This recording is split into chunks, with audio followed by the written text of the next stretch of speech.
Hello and welcome to the Growing Green podcast. Your host, Jeremiah Jennings, is the owner of Growing Green Landscapes in Birmingham, Alabama, and has a passion for growing the entrepreneurship community for those who are young in business. Being a business owner isn't easy, especially in the early years, and that's why in this show we dive into a wide range of topics covering all the challenges small business owners deal with.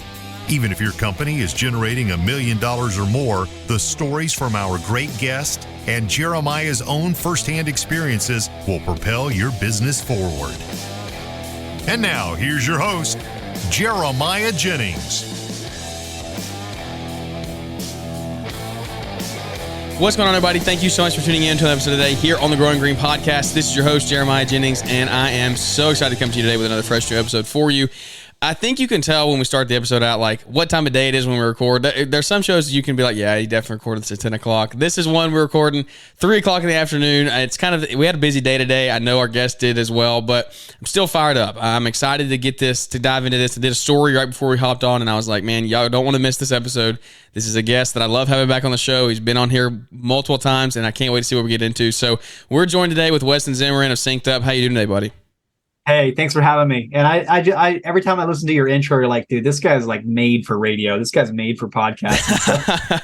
I do not know about that. I think I'm the last thing from that, but I enjoy it, man. I enjoy it. I enjoy getting to be a voice out there and bring on great guests like you and just kind of help people get better. That's what we're here for, is to help the industry grow, help the community get better. And what we're going to hit on today is help people make more profit. That's something that I think people are struggling with. I think it's a big struggle. I think that it's something that our industry has struggled with for, man, I don't know how long. I mean, probably the entirety of its existence, for being honest.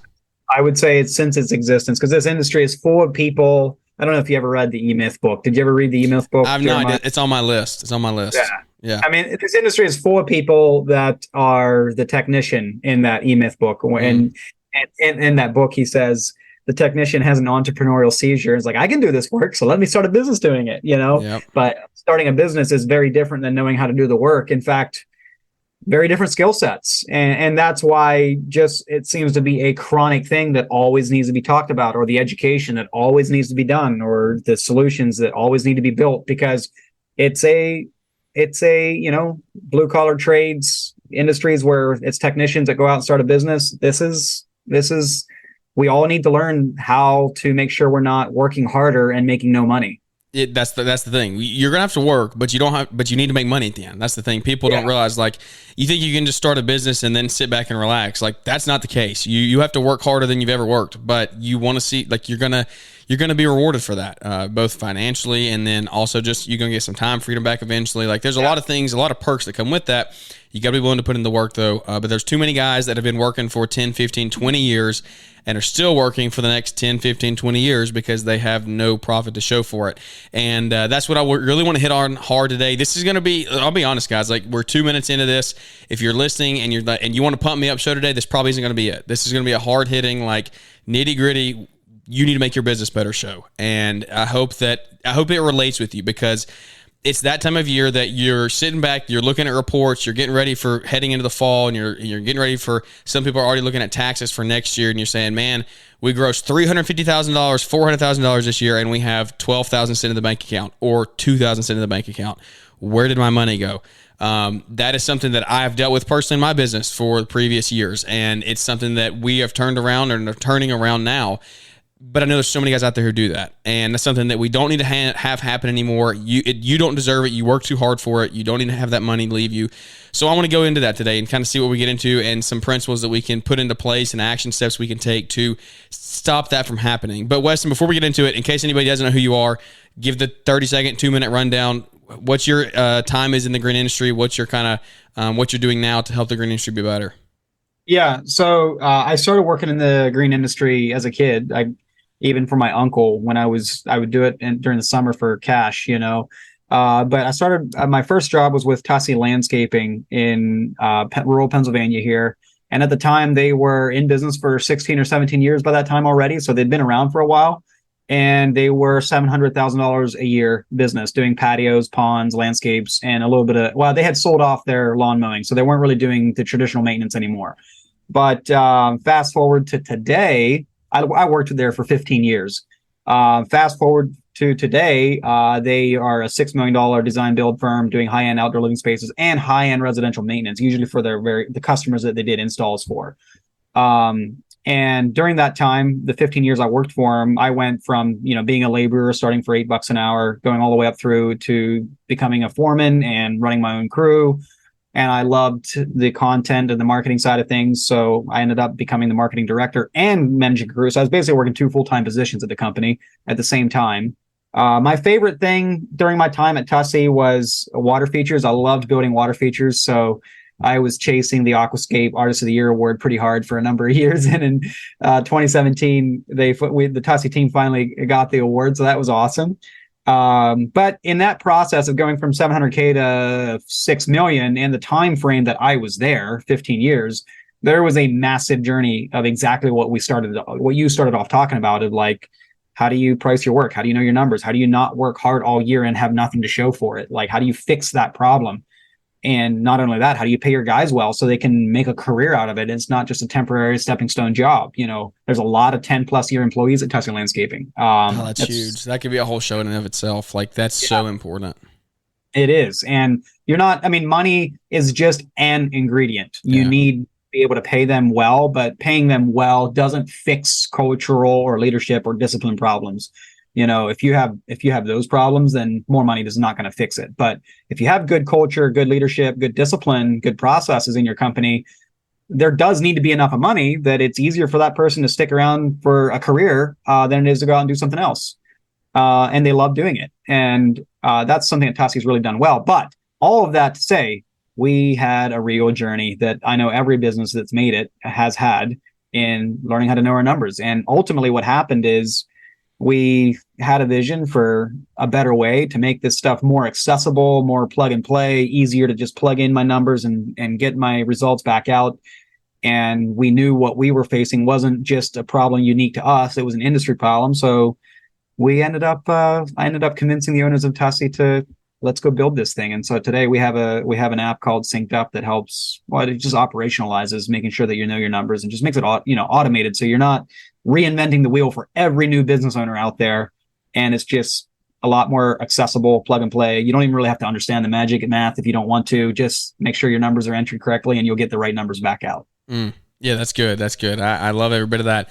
You talked earlier, like in the beginning of what you were going into, and you said like you go through that journey of you work, and there's just no money at the end, and it's something that it's almost like a stigma in our industry that I think we have to get over, and this starts with us. We have to realize as the business owner that it's okay to make money.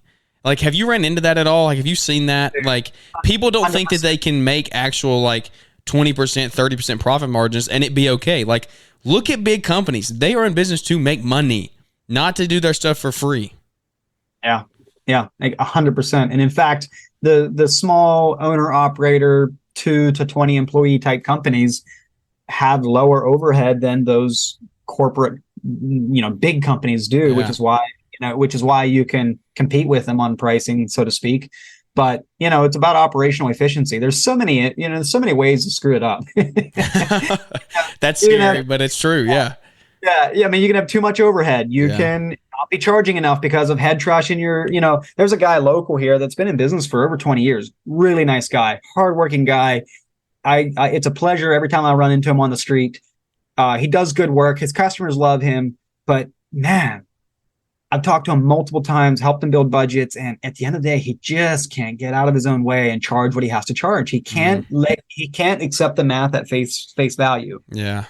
And we have to get past that stigma, because the opposite of that is just lying to yourself. I mean, you're never going to get past. I mean, and this guy, my friend here locally that I'm describing, I mean, I honestly pity him.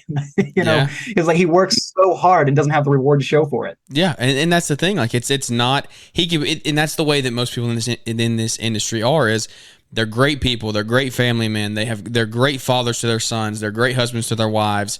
They attend their local church. They're doing everything that they need to be doing right, but they're struggling literally paycheck to paycheck, like waiting on a bill to come in. Invoice to come in, a check to come in the mail, or they're on somebody's doorstep knocking because they need their money.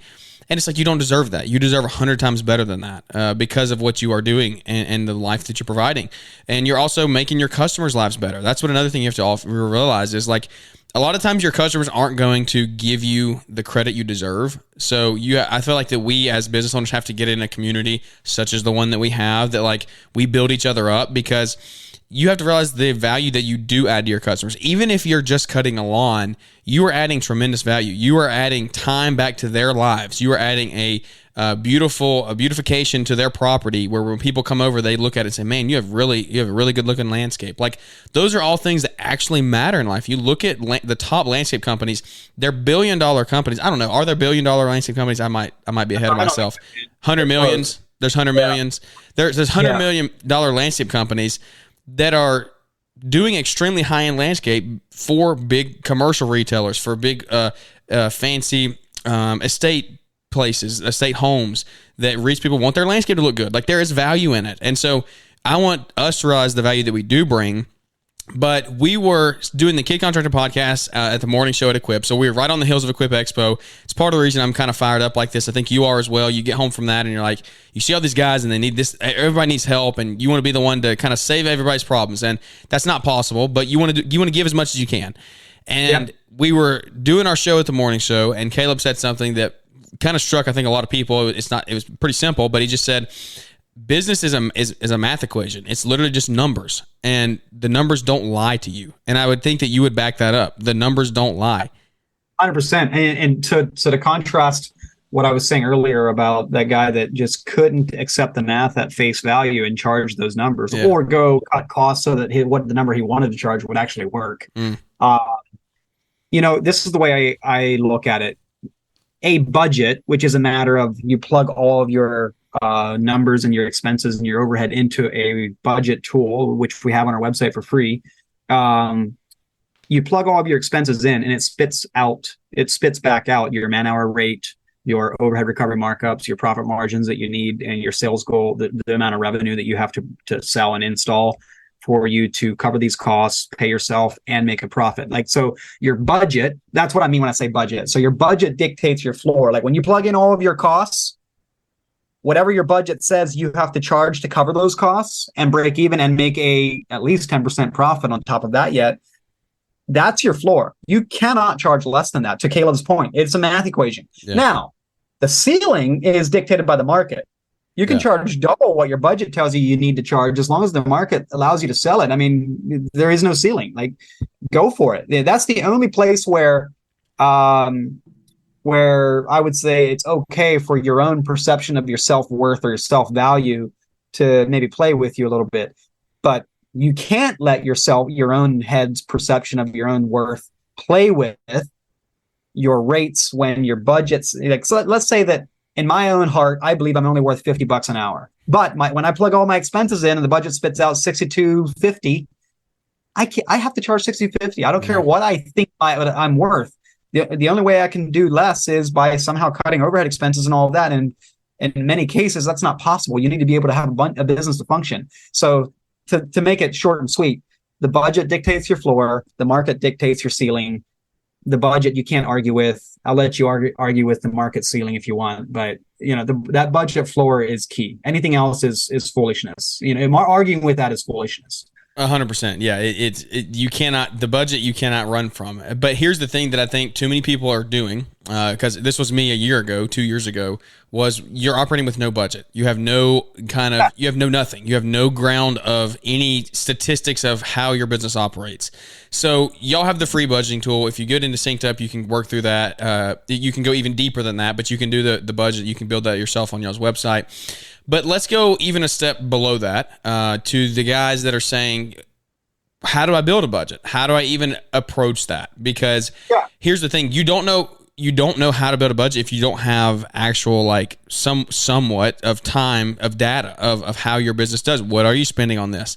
And so what are some key things that are simple, but maybe guys are overlooking, or just strictly they just don't know what to keep up with? What are some things that you're saying, hey, you need to start tracking this now, so this time next year you can look back on 12 months of data and say, hey, this is what we spent in fuel, this is what we spent in labor, things like that?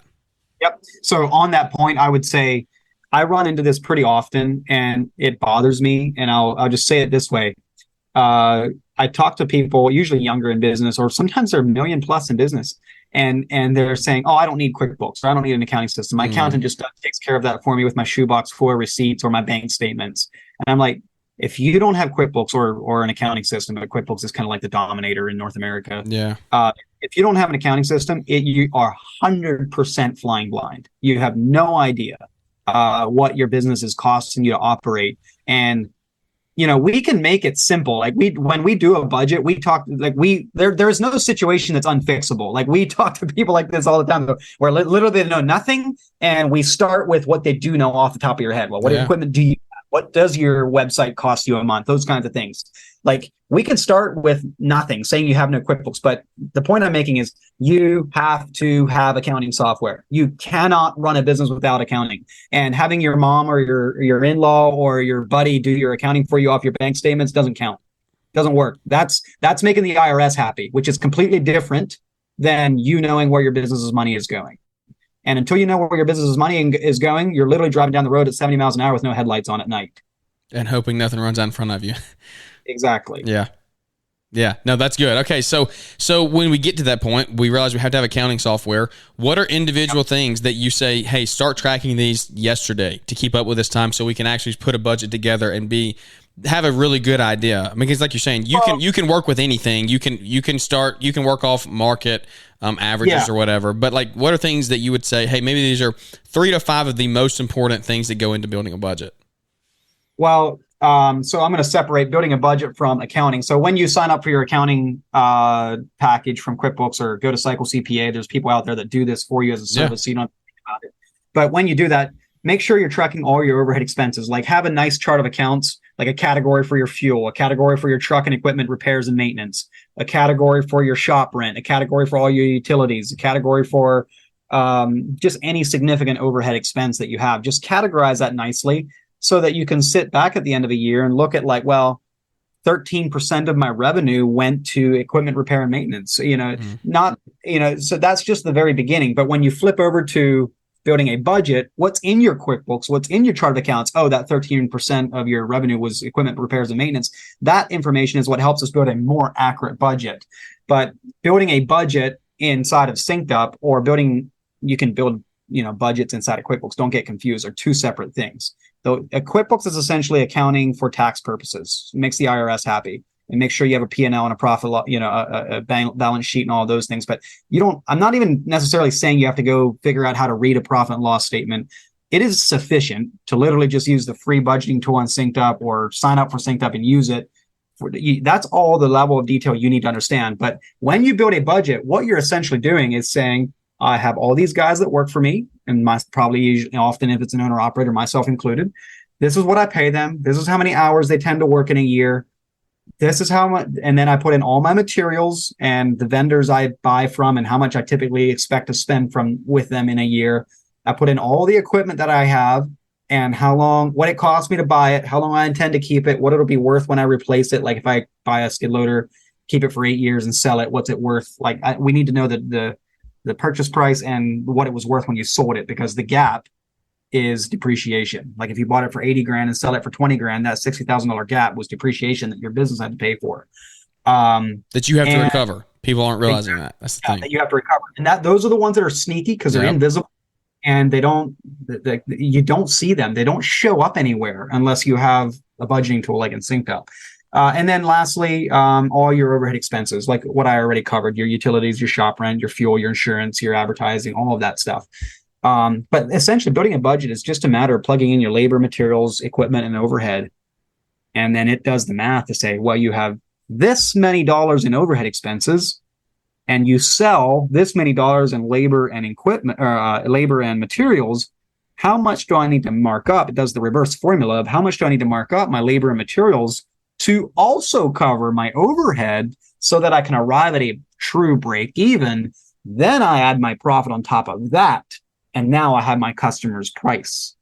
This is your invitation to Entrepreneur Academy Live 2023 in Novi, Michigan, Saturday, November 11th. The lineup is power-packed. You won't want to miss it. Learn from incredible speakers like Leroy Maines, Keith Kalfas, Caleb and Brittany Allman, Sam Gimble, Weston Zimmerman, and Jeff Joyner, just to name a few. Tickets are on sale now, and hurry because seating is limited to just 300. Hey, what's up? It's Keith Kalfas. Get your tickets now for the 2023 Entrepreneur Academy Live. Once you purchase your ticket, you'll be added to our private Facebook group where you can network with other attendees, get access to the discounted hotel room block, and get the inside scoop for the Friday night party brought to you by Kohler. Thank you to this year's sponsors, Xmart, Sure Track Trailers, Yard Book, and Boss Snowplow for helping to bring this incredible event to life. We can't wait to see you November 11th, Novi, Michigan, at L'Entrepreneur Academy Live 2023. Get your ticket today at l'entrepreneuracademy.com or use the link in the podcast description. L'Entrepreneur Academy Live.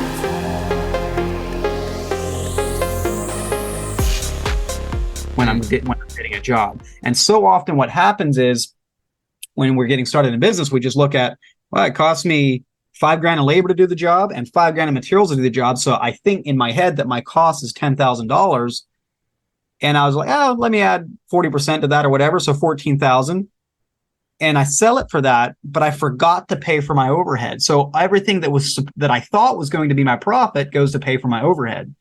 And even if you know about overhead and you're not forgetting it in that cost plus overhead plus profit formula, overhead changes constantly. Your insurance bill goes up, fuel goes $1 a gallon more. You hire an office admin and you forgot to put it into your overhead expenses on your budget. So it's a constant, it's not a set it and forget it or a one and done thing. Like every month you should be reviewing your expenses and be like, ooh, I spent more, I'm spending more per month on fuel than I thought I would. So let me tweak that in my budget so that the very next quote I send out tomorrow is actually right. Because what can happen, and I'll tell you a story, is a good friend of mine built a budget when he was an $800,000 business, grew really quickly, grew to 1.6, never updated his budget. Guess what happened to his overhead expenses between 800,000 and 1.6 million in revenue? Got a little high. They went up. Yeah. And so he thought he was going to be making a profit. What was actually happening in real life is all the dollars that were supposed to be profit were getting sucked back out in those overhead expenses that he never updated in his budget. So he was in a cash flow crunch. So luckily, it was literally a 45-minute phone call, update his budget, done. Like he was back in gear, But that is exactly how you can work hard, 80-hour weeks all year long and look up at the end of the year and have nothing to show for it. Yeah, it's something that you have to keep up with. And I think that's something that people get in their heads is, oh, I take the time, I build the budget, I'll get on a call, blah, blah, blah, with the budget. But then we don't look at it again. Like, it's not an autopsy. You don't need to look at it at the end of the year. You need to be looking at this as you go, like every single month throughout the year. Because like you're saying, and also just fluctuations in different things such as fuel and material expenses, like things like that. Like if you have a pallet of sod that costs you $200 in March, but then by July there's a shortage and they're charging $350 a pallet, like that's got to be updated. Like, you know how much money you're going to be losing if you just go off that same 2-month-old budget. You know what I mean? So that's things that people don't think about. I don't think really in depth. Yeah, I think it's you're a top level percent of people if you even are operating under a budget, and then you're even a smaller percent if you're operating through an updated budget. That's correct. That's 100% right. And the way to think about it so that the gravity of it or the seriousness of it sinks in is every dollar you spend that was not in your budget is dollars that what was going to be your profit pays for. So every time you swipe that company credit card or every time you screw up and like you said, I was bidding the job at $200 a pallet and it was actually $350. Like that's dollars that was going to be your profit that you don't get in your pocket at the end of the year. And that's how, that's how you get to the point where you're struggling to make it. Yeah, that's how easy it is. That's the thing. Like it's not hard. It's not hard to make money, but it's even less hard to lose money. That's the thing. Like when I say it's not hard to make money, it's not in today's age because we have enough software, we have enough people around us that can make us better to help us do that. Now, is there an investment to that? Like, of course, I invest in software. I invest in people teaching me. You can do it for free. In the day of it, in the day and the age of the internet, In the day and the age of the internet, access to information is not the bottleneck. Yeah. That's not the differentiator anymore. Like, you can literally go on SynkedUp's website right now, get access to the budgeting tool for free, build your budget, update it every month if you want to, for free. Like, there's access to information is not the problem. Weston, that takes too much work though. The problem is the discipline of doing, like, it's got to be part of it's got to be a muscle that you exercise. It's got to be like a non-negotiable part of you doing your business, just as it is brushing your teeth every day. Like, it's got to be part of your it's got to be in your fiber. So I'm interested to hear this. This is kind of a unique question. I'm actually really interested to hear your answer on this. So SynkedUp is a software that is pretty in-depth. It can be simple once you get it figured out, but it's a pretty in-depth software. It does a lot of stuff for you. It takes discipline to run that software, to keep up with your business. It takes true discipline. Yep. We've talked about this in the past, guys that get on it, they use it, and they say, oh, this is too much work, and they'll cancel. Well, what is it between the hardscape guys and the landscape industry? It seems like there's a shift in there somewhere. Where why do you believe that the and it could not be all the way, but this is the way that it comes across to me as the general public, is like hardscape guys are learning and knowing their numbers and are sticking to this, and whether it be SynkedUp, Element, whatever software you want to plug in there. Yeah, they are growing their businesses and making true profit a lot more often than landscape guys are. And is there a paradigm shift in there? What is it that is saying, hey, we're going to actually put the work into this and see, are they seeing profit? Like, what is it that is sticking out to them saying, hey, we're going to put in the work and actually keep this stuff updated? And what can we do to get that into the landscape side more? Because that's our audience. That's who we're talking to. That's what I do. How do we get that? How do we get that over to everyone else? Here's my theory on it. It's nothing more than a theory and a gut feeling, is that the landscape side is where most of us get started, like mowing grass, whatever. And so generally speaking, the mowing grass, landscapes, installing softscape side is typically your younger businesses that are just in the first couple of years and have not yet developed the disciplines of leadership and process and building the operations of the business.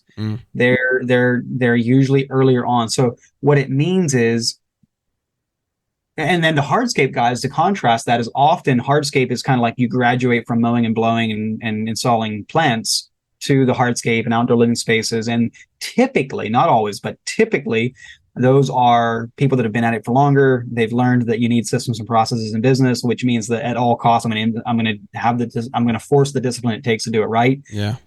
And the younger guys haven't yet learned that you can't take shortcuts. You can't say no to discipline and not feel the pain from that. And on a second, that's one thing. On a second part of that answer is maintenance, reoccurring maintenance, where you're on a customer's property every week, is a lot more logistics than going to the exact same job site every day for 6 weeks on end. So it takes way more data capture, way more input than it does a hardscape company that's on the same job and even the same work area, the patio around the pool, for 3 weeks on end. So there's way more. There's the discipline thing that I was talking about is just exaggerated even more on reoccurring maintenance, because there's so many tiny ticket size things happening a dozen times a day or multiple dozens of times a day, versus I go to the same job, work on the same thing for 3 weeks on end, and the data entry is just a lot less demanding on that model. So those are two reasons. One is maturity of business, not understanding the value of discipline and the importance of systems and processes. Number two is maintenance has a lot more logistics, and it takes a higher stick-to-itiveness on the discipline of solid data entry, Yeah, and as you explained your answer, I think I came up with another third point maybe in there, is it's a lot easier to lose your butt in hardscape than it is landscape. And because when you get into hardscape, you get into some serious equipment, you get into high, like your overhead's going to increase dramatically. You can squeeze by with a zero turn or two in lawn maintenance and a couple $300-$400 handheld trimmers and blowers. Like you can survive that way. If you aren't charging what you need to be charging, then it's not near as big of a blow. But when you have a $30,000 material order for pavers and edging and everything else that goes along with a hardscape or an outdoor area, like that is where you can sit there and lose literally your whole job if you don't bid that correctly.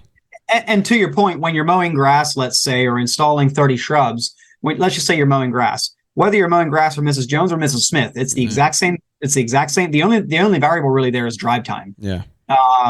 And what that allows you to do is kind of have a blanket rate per acre or something like that.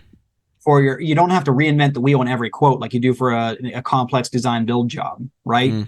So that's another thing that, because of that luxury, let's say, it's just another stroke against feeling like, do I really need to do the discipline of tracking all this stuff? Yeah, correct. Yep. 100%. It's much easier to get lazy. That's the thing. It's much easier to get lazy. To your point, I mean, I would be a lot happier if someone were literally just updating their budget monthly to get their man-hour rate updated and apply that to how many hours it takes them to mow an acre and apply that to their production rate for bidding lawns. If they were at least doing that, that would be a huge step above nothing. You're in a top percent. I promise you're in a top percent if you do that. That's the thing. What I'm against is just looking around what people are charging around you and saying, I'll go somewhere in the middle. Like, that's not math. Yeah. Well, that's pretty hard hitting profit stuff right there, man. What's on your mind? What's bothering you about, what are you seeing in the industry right now that needs to be fixed? What are some things that are sticking out to you and saying, hey, how can we make this better? How can guys make themselves better? What can we do to be making everyone else better? Well, it's a good question, because it's pretty complex. Yeah. When I hear that question, most of my worldview is coming from, like, what can I do? Like, what can I do as, running SynkedUp? That's where a lot of my headspace is in. That's one piece. The other piece is what can we do in just like content like this and podcasts, or just leadership or content, networking events like what Brian's doing here in a couple weeks. Yeah. To just upgrade the mindset that we have about ourselves and how we view ourselves and our own self-worth. And like, no, we're not just the mow and blow guy. I'm running a business, and leadership development or personal growth type side. Like, it seems like when you look at society, it's like, oh, it's the lawn guy, right? Yeah. Where actually, there's some incredible business people in the lawn guy business space, So, like, how can we work to raise and I think it is happening. I think in the last 10 years, it's made tremendous progress, and just social media has been a big help on that, because we get to be more around each other, to raise the bar when it comes to leadership and running solid businesses with good processes, good teams, all of that. I think that's all heading in the right direction. But that's one thing that I see is just, we need to raise the bar in terms of how we view ourselves and how we value ourselves. But in terms of what needs fixed, what can I do? But what I see, like, exactly what I'm talking about is like, hey, you need discipline to run a business and run systems and processes. Don't let yourself be the only guy that knows how to do anything in your business. Like, build systems and processes that the people doing those systems and processes can be a revolving door. You can just plug in a new guy and the system and process can be executed. And then that gives you the freedom as a business owner to work on the business. So that's what I'm saying on one hand. Right out of the other corner of my mouth, I'm saying to myself and my own team, what can we do to reduce the friction of everything we're teaching, of tracking your numbers, updating your budget, tracking your time?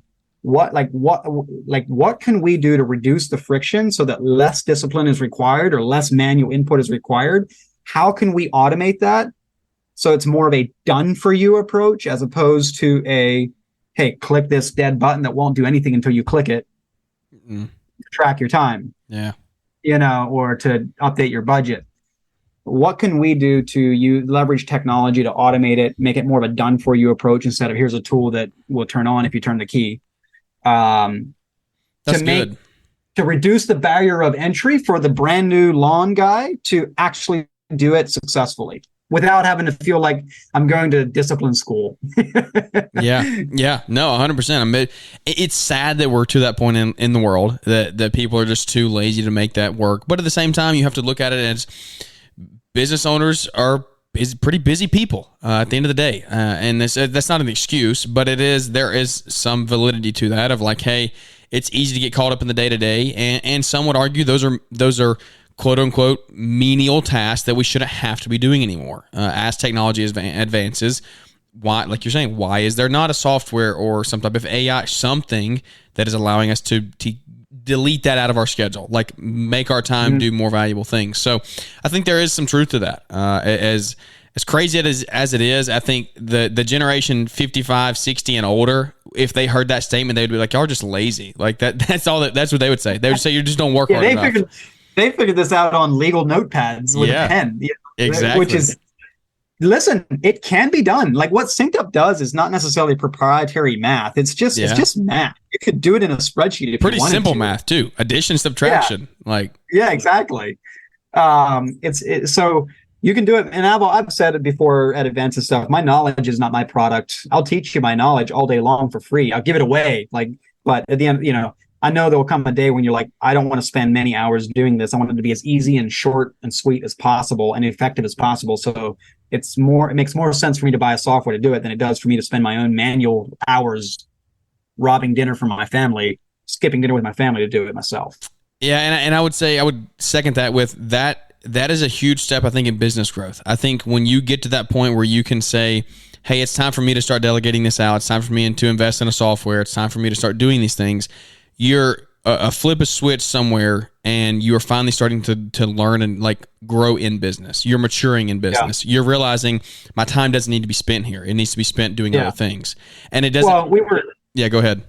I was going to say, we were talking about this at Zappa's. Were you there at Zappa's? No, I wasn't there that night. Yeah. Oh, you weren't there. Okay. So we had a panel discussion there and we were literally talking about that. Like looking at the price tag of something versus the cost of something. Somebody asked them, is it really worth buying a tilt rotator? And they were saying, well, I mean, if you look at the price tag, it's expensive, but expensive is a relative term. But what does it cost to not have it, aka opportunity cost? And it means, well, you probably need another, you're less efficient, so you probably need another guy to make up for that efficiency lag. And you can do way more things from the comfort of the machine. It just goes on and on. Or look at a website. Like, is it worth spending $20,000 on a website? Well, what is the cost of not getting leads? Yeah. So looking at the price versus the cost and making a decision on, I would rather pay the price than pay the cost, the opportunity cost of not having the thing, and that's what a lot of business is. And, when, probably the two best books on this topic that we're hitting on here is from Leadership and Business and Processes is E-Myth and Buy Back Your Time from Dan Martell. Yeah. It's a blue book. Yeah. Like that book is amazing. I have implemented a lot of that myself in our own team and our own business at SynkedUp and still kind of working on it. But it's like, as an owner, your chief goal is to buy back your time so you can be doing more effective tasks. Or not letting the business rob you from the little pleasures of life. I love it, man. I love it. Well, I'll tell you what, we're 40 minutes into this thing. I don't want to hold you much longer. Is there anything else that you want to leave anybody with that we didn't get to hit on that's kind of like on your heart, or anything like that? Any advice? Well, there is something that's been ricocheting through my head on this whole profit thing. And I'll just close off with this, and I'll give you a little call to action that gives anyone here that's listening that wants to take a step forward and do something about it. I'll give you a way to do it. But there's essentially two ways to screw up profit in your business. One is getting the math wrong. Building a budget fixes that. That's like I was making a mathematical error and somehow I landed at $60 an hour instead of $72 an hour. That's one way to lose profit. The other way to lose profit is to get your estimate wrong or your production capacity. Like, say I bid a job for 100 man hours, but then it took me 150. Or I bid that it would take me 45 minutes to mow a lawn, but then every week it's taking me an hour and 10 minutes. It doesn't matter how perfect your math is on paper. That missing that on the quote will rob your profit just as badly. And at SynkedUp, our mission is to solve that problem. Like, A, we're here to get you your math right, solve that problem first. Then B, track everything to make sure that you never screw up and not know it, so you don't repeat the same mistakes over and over and over again. And if we close off those two holes, then you really have a big insurance policy on your profits. And it's impossible to get to the end of the year and say, I didn't make any money and I don't know why, if you're doing those two things. So our vision is to, end entrepreneurial poverty for contractors. And and we want to make it easier and easier as we mature as a company. Like, we got the product and it's awesome, but I'm like, like I already kind of hit on, how can we make it easier? Yeah.